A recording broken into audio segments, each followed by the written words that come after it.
Hey, this is King with David and Goliath MusicBeatClass.com, and this is the Daily Dose.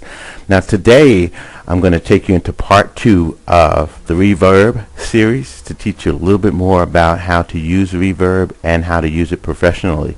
Okay, I've only got 4 minutes, and remember, the Daily Dose is like taking your medicine, so make sure you take your meds every single day. So here we go.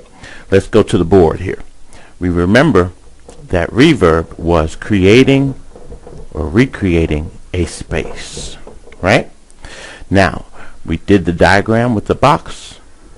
We showed you a singer in the middle of the room from an overhead view and how those sound waves, when he or she sings, bounces off of the walls and reverberates throughout the room.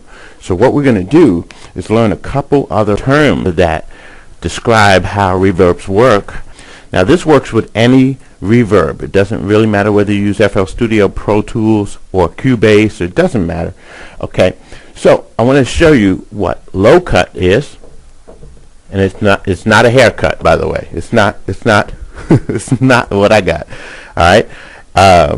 Then I'm going to teach you about high cut, and again, that's not a haircut. I'm going to teach you about color, and that's not a racial thing. All right, I'm done with these corny jokes. And finally, high damping. High damping. Okay. Now, the first term is low cut. Now, what we're trying to do now is cut the low frequency. It's like an EQ, but the EQ works on the effect only. Okay, does that make sense to you? So the EQ does not change the lows of the sound going through the effect, but the lows of the reverb.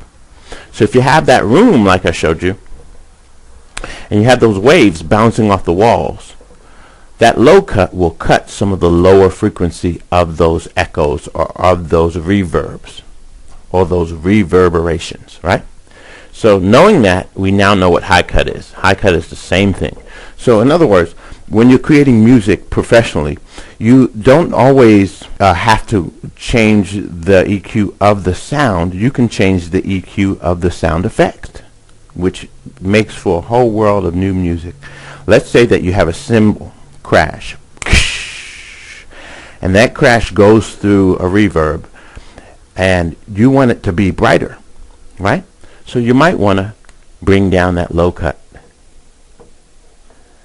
And again, you don't need the cymbal crash to be brighter. You need the effect that the cymbal crash is going through to be brighter. So there we use your low cut.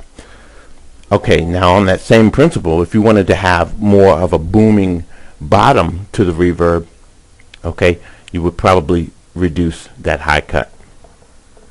Okay? So, now what is color?